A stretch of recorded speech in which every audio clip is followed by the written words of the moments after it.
Subscribe कीजिए हमारे channel को और बेल के आइकन को प्रेस कीजिए हमारे चैनल के वीडियो को सबसे पहले देखने के लिए।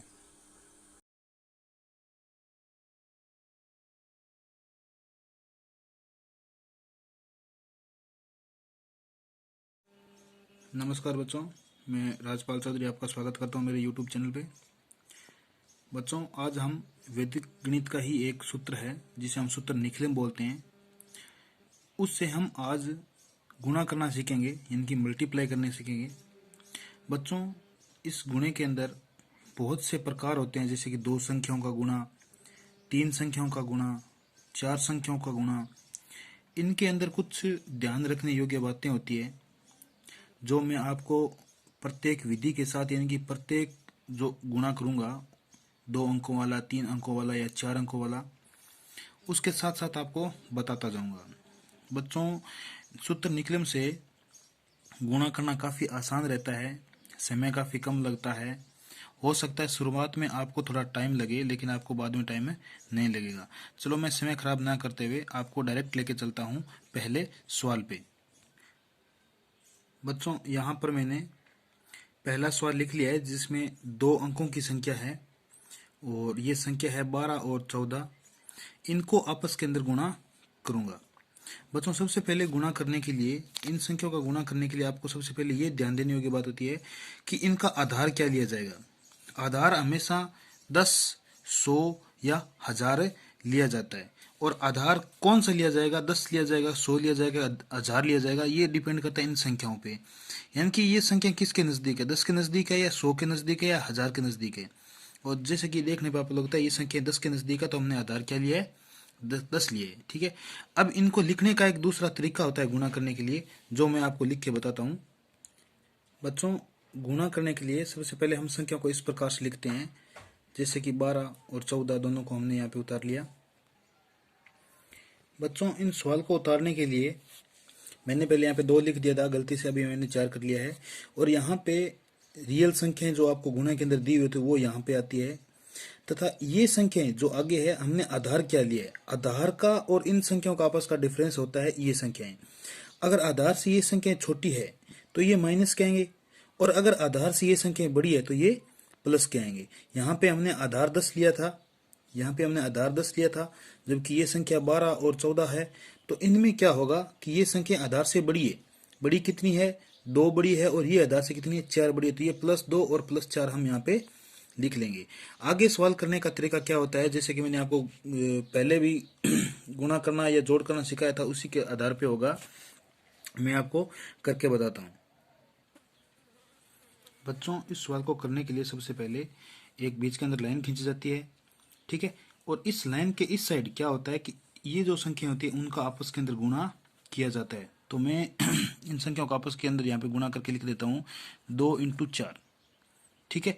यहाँ पे मैं क्या करूंगा, इनका 2 × 4 कर दूंगा। और इस साइड क्या होता है, इस साइड या तो इसको और इसको जोड़ देते हैं, यानी कि या इसको और इसको जोड़ते हैं। इन दोनों में से कोई भी एक काम कर लेते हैं, या तो 12 और 4 को जोड़ देते हैं या 14 और 2 को जोड़ देते हैं। उत्तर दोनों का एक ही आएगा, 12 और 4 16 और 14 और 2 16। तो हम यहाँ पे क्या करते हैं, इनका 12 + 4 कर देते हैं। ठीक है, हमने ये कर लिया। 14 + 2 करें तो भी कोई फर्क पड़ने वाली बात नहीं है। आगे चल के हम क्या करते हैं, दोनों साइड पहले इनको कंप्लीट कर लेते हैं। 4 × 2 कितने होते हैं, 8, और 12 और 4 कितने होते हैं, 16। अब ध्यान देने वाली बात यह है कि आधार के अंदर जितने जीरो होते हैं, इस लाइन के उस साइड उतनी ही संख्याएं बचनी चाहिए। आधार लिया था हमने 10, आधार कितना लिया था, 10। तो 10 के अंदर जीरो 1 है, तो लाइन की साइड कितनी संख्या बचनी चाहिए, 1। अगर यहाँ पे ऐसी बात है, एक संख्या बची है, तो हम बीच में से लाइन डायरेक्ट हटा देते हैं और हमारा उत्तर आता है 168। चलो बच्चों, मैं एक और सवाल करके बताता हूँ आपको, जिसके अंदर 3 संख्याएं दी हुई होती है। बच्चों, 3 संख्या वाला सवाल करने से पहले हम आपको एक ऐसा सवाल कर बताते हैं जिनके अंदर ये जो संख्या होती है ये प्लस की नहीं होती, माइनस की होती है। तो उसी के आधार पे मैंने यहाँ पे एक सवाल लिखा है, 92 × 87। अब इसका बच्चों हम आधार क्या लेंगे, आधार लेंगे अपन इसका 100।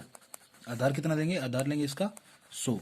तो जैसे मैं इस संख्याओं को आपस के अंदर मल्टीप्लाई करता हूँ, तो मैं इस सवाल को सबसे पहले यहाँ पे लिख लेता हूँ। तो आधार 100 होने का, ये दोनों संख्या 100 से छोटी है, तो यहाँ पे संख्या क्या आएगी, माइनस के अंदर ये कितनी आएगी, माइनस में 8, ये कितनी आएगी, माइनस के अंदर 13। अब इस सवाल को आगे करने के लिए हम बीच में एक लाइन खींचते हैं और इस साइड हम क्या करते हैं, आपस के अंदर गुणा ही करते हैं इन संख्याओं का।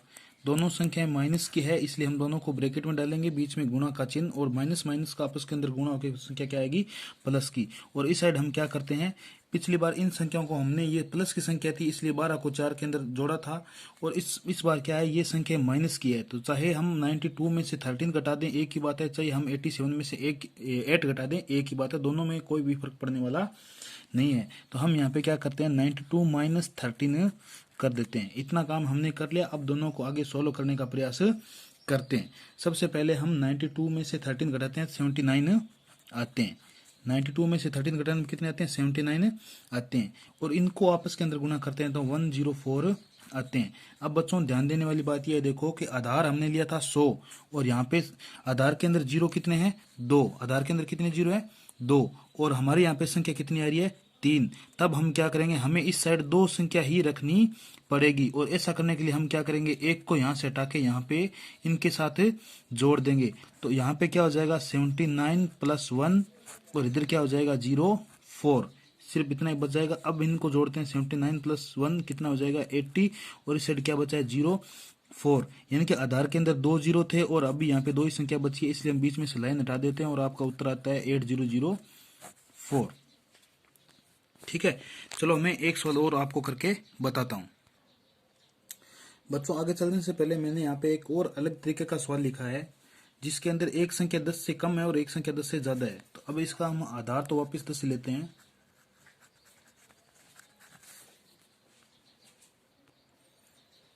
अब जैसा कि हमने पीछे वाले सवालों के अंदर किया था, हम इस सवाल को करने का प्रयास करते हैं। 7 और 18 यहाँ पे लिख लेते हैं। आधार 10 होने के कारण ये 10 से कम है, तो ये हम यहाँ पे क्या लिखेंगे, -3, और ये 10 से ज्यादा तो हम क्या लिखेंगे, प्लस का 8। अब तक हमने जो भी सवाल किए थे उसके अंदर या तो ये दोनों प्लस के थे या ये दोनों माइनस के थे, लेकिन यहाँ पे क्या है, एक प्लस का और एक माइनस का है।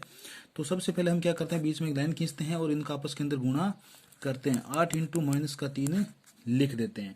और इस साइड हम क्या करते हैं, जैसे कि मैंने पहले बताया था, चाहे तो इनकी जो भी योग आ रहा है वो कर दो, चाहे इनका जो भी योग आ रहा है वो कर दो। चाहे तो 7 प्लस 8 ये कर दो, चाहे 18 माइनस 3 ये कर दो, दोनों का उत्तर एक ही आएगा, कोई भी फर्क नहीं होने वाला है। तो हम प्लस वाले करते हैं, 7 प्लस 8 कर लेते हैं। तो इधर आया उत्तर माइनस का 24, इधर उत्तर क्या आएगा, माइनस का 24, क्योंकि 3 माइनस का था, 8 प्लस का था, तो प्लस माइनस माइनस होते हैं, तो 8 इंटू 3 24 हो गए। ठीक है, और 7 और 8 कितने हो जाते हैं, 15। तो यहाँ पे मैं इस उत्तर को लिख लेता हूं। बच्चों अब देखो यहाँ पे संख्या, पहली बात तो आधार 10 है, तो हम इस साइड संख्या भी एक छोड़ेंगे, और दूसरी बात क्या है, संख्या माइनस की है। तो माइनस की संख्या करने के लिए बच्चों क्या किया जाता है, इधर वाली जो संख्या होती है, इधर वाली जो संख्या होती है ये क्या करती है, आधार के आधार पे हम क्या करते हैं, एक अगर इधर से इधर लेके जाएंगे तो वो 10 के बराबर काम करेगा, क्योंकि आधार क्या है हमारा, 10 है। अगर आधार 100 होता तो यहाँ की एक संख्या यहाँ पे आते 100 के बराबर काम करती। तो अब हम क्या करेंगे, -24 को प्लस में करने के लिए इधर से 3 लेके आएंगे, इधर से 3 लेके आएंगे, जो इधर आते क्या हो जाएंगे, 30 हो जाएंगे। अगर हम एक लाएं तो 10 होगा, 10 में से -24 के जाएंगे, फिर माइनस का रह जाएगा, 2 लाएंगे तो फिर माइनस का रह जाएगा, इसलिए हमें मजबूरन यहाँ से क्या लाना पड़ेगा, 3 लाना पड़ेगा। और 3 लाते यहाँ पे कितने बचेंगे, लास्ट पीछे कितने बचेंगे, 12। और यहाँ पे 12 में से वो 15 में से 3 इधर आते क्या बन गए, 30। 30 में से 24 घट सकता है, अतः हम क्या करेंगे, 30 में 24 करते कितने बचेंगे, 6। 30 में से कितने 24 करते कितने बचेंगे, 6। और यहाँ पे कितने हैं, 12। आधार 10 था, 10 में 0 1 है, अतः हम यहाँ पे एक संख्या छोड़ेंगे, और यहाँ पे अभी फिलहाल एक ही संख्या बची है, तो इनको हम डायरेक्ट बीच में से लाइन हटा देते हैं और इनका उत्तर आता है 126। बच्चों इसी आधार पे आप अनेक सवाल अपनी तरफ से लिख के कर सकते हैं। सवाल करने में कोई मतलब मुश्किल आने वाली आपको है नहीं। आप थोड़े दिन प्रयास करेंगे, आपके इन चीज़ों के अंदर आपके निखार आएगा और आप ये बहुत ज़्यादा फास्ट कैलकुलेशन बाद में कर पाएंगे। हो सकता है आपको इसके लिए नोटबुक की भी आवश्यकता न पड़े। तो बच्चों घर पे रहते हुए आप मेहनत कीजिए, आपको इन चीज़ों के अंदर काफ़ी सहायता मिलेगी, आपकी कैलकुलेशन काफ़ी फास्ट हो जाएगी अन्य बच्चों से। चलो बच्चों मिलते हैं नेक्स्ट वीडियो के अंदर। Thank you.